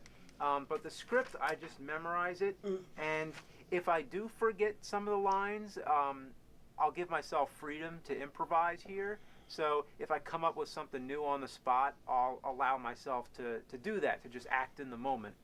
Fucking Barbie, you plastic pink mall shopping bimbo ball craving bird riding ghost fighting fish flopping psycho dreaming harebrained piece of shit. Plastic pink mall shopping bimbo ball craving bird riding ghost fighting fucking Barbie, you fucking pink plastic fuck this game. Fucking Barbie, you fucking pink plastic mall shopping ball brain fish flopping ball.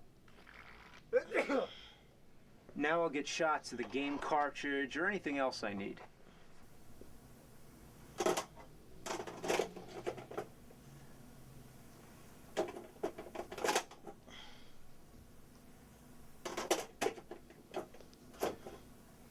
Now we're up to the editing. Now the editing is a big part. I'm not going to give a whole editing class and teach you how to edit, but lots of people ask, what kind of editing software do I use?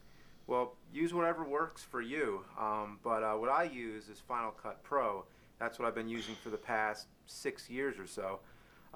Before that, I've used Adobe Premiere, I've used Avid, but then I went Mac and never went back. The first step is editing the voiceover, because the voiceover is the whole skeleton which you build on top of. The voiceover dictates the whole video. So basically what I'm doing here, I'm cutting out all the pauses and all my mistakes. Like, I'm going to get rid of this take here. Even the craziest psychopaths on Earth don't dream this shit. I'm going to stop it there. And there it's gone. And here's the second. Even the craziest psychopaths on Earth don't dream this shit. And usually the second take is better. Like right here, I can tell just by the waveform that this is 2 takes of the same thing. So I'm not even going to bother to listen to the first one and save myself time. So usually I just scrub through. And then I just take it here and delete it. Of course, I'm editing with one hand right now, but still. And there's fish that fly.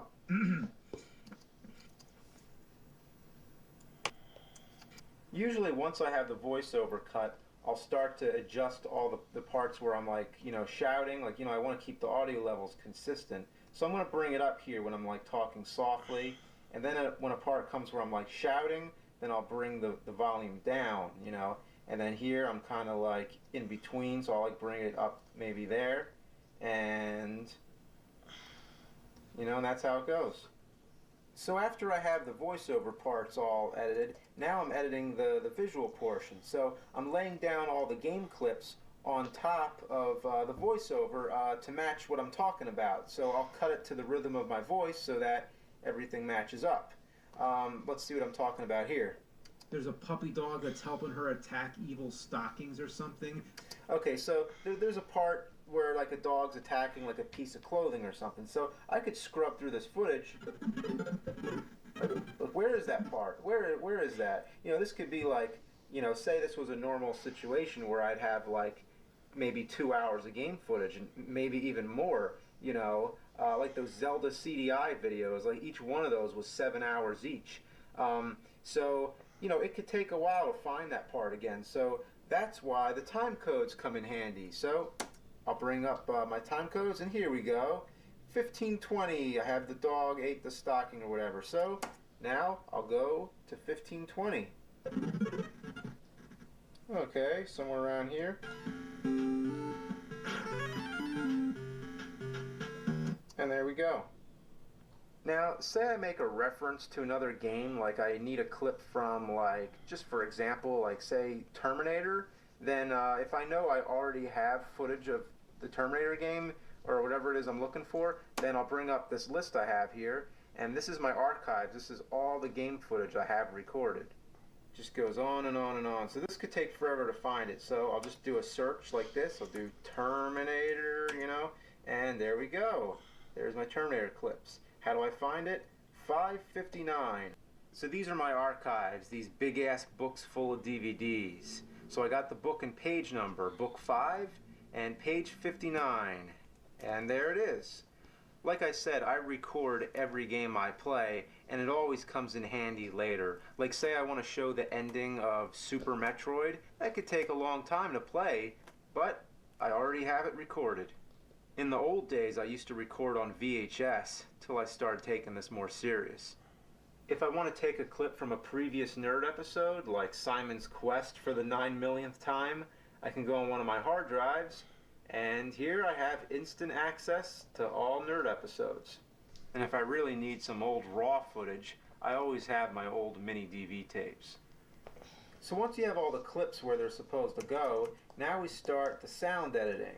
So this is basically where we try to even out the game music with the voiceover so that everything sounds balanced. Like if you listen to it right now, Oh, fountains that shoot water off of dress. And there's fish that... See, it's like, you know, the music is too loud, so I'm going to bring it down. And basically what I'm going to do here, a part where like I'm not speaking, if there's like a little pause, I will bring the music up so that, you know, the music will kind of like ramp up as I pause. So something like this. And there's fish that flop all over. This is... And I'm going to do that to the whole, you know, thing. I'm going to even out everything. One thing that gets really tricky about sound editing is trying to keep the music sounding like smooth. Like if you take a game like Super Pitfall and you hear the music,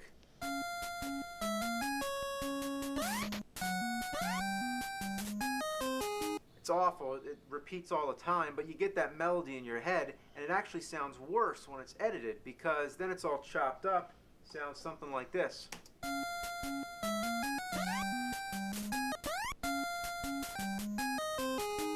So, you know, it's a little disorienting to the ears, especially if it's a game with a very recognizable tune like Michael Jackson's Moonwalker, and you got all those Michael Jackson songs. It's like, you know, it just doesn't sound right when it's been edited. So what I do in these situations is I try to look for the parts that I don't really care much about. Like maybe this part, there isn't really any key sound effect there. There's no reason I need that, so I'll get rid of that. And then I'll stretch this part out, you know, to fill it up. And then, you know, I might end up using like some cross dissolves and like smooth it out a bit. So it's basically like one big tricky puzzle just to make, you know, make the sound as good as it can be. Now the best solution to this, which is way more time consuming than it's worth, is actually to go back to the beginning of the game, record like one like constant music loop without any sound effects in it, and then record all the sound effects clean. Like sometimes in the beginning of a game there's like a sound test and you can get all the sound effects, and then basically go back to all your edits and just lay down one constant music track that loops and then put all the sound effects back in. It solves the problem, but it is very time consuming, and fortunately I have not done that very often.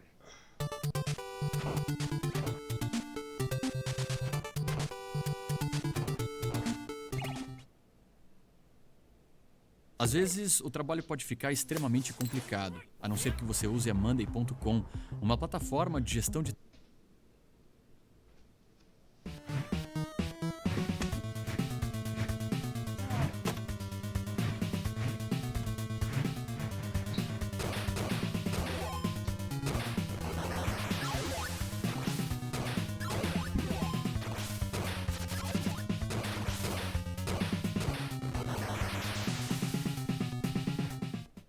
Now, just to give you an idea how complicated these projects can get sometimes, this is the old timeline from the Super Mario Bros. 3 video where Super Mecha Death Christ is fighting the devil. You can see there's tons and tons of sound effects going on here, lots and lots of visual effects, you know, and it's not really the best example unless I was actually working on it right now, because these clips aren't connected anymore.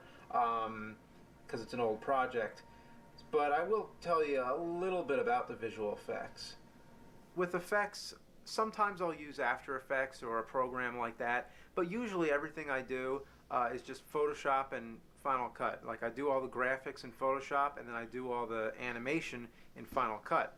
It's as simple as that. That's the simplest solution, because these are, you know, quick web videos, and I got to get them out really fast.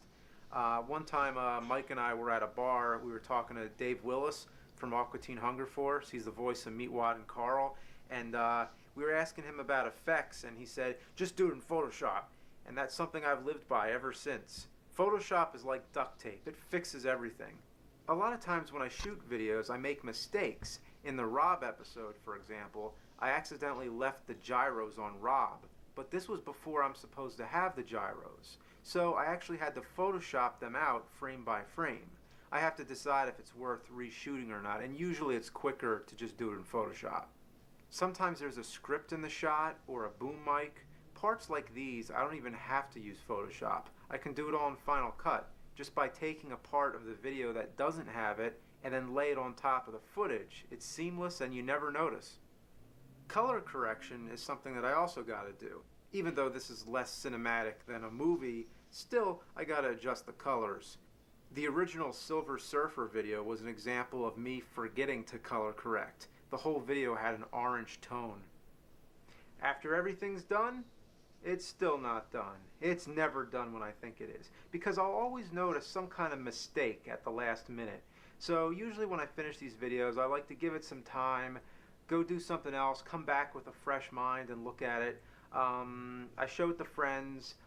Usually the first person to see it is Mike, and usually somebody will catch some mistake I made. Like the funniest one I can think of is in the Street Fighter 2010 video. I was describing the final boss, and I said he looked like Grimace from Sesame Street. Grimace is not from Sesame Street, he's from McDonald's, so luckily somebody caught that. But other things that I have to fix are more technical. Like sometimes when I'm looking at the game footage in Final Cut, something will actually look different once the video has been finalized and compressed. Like, for example, in the Double Dragon 3 video, there's a part where I was talking about how when there's lots of enemies on the screen, they all flicker.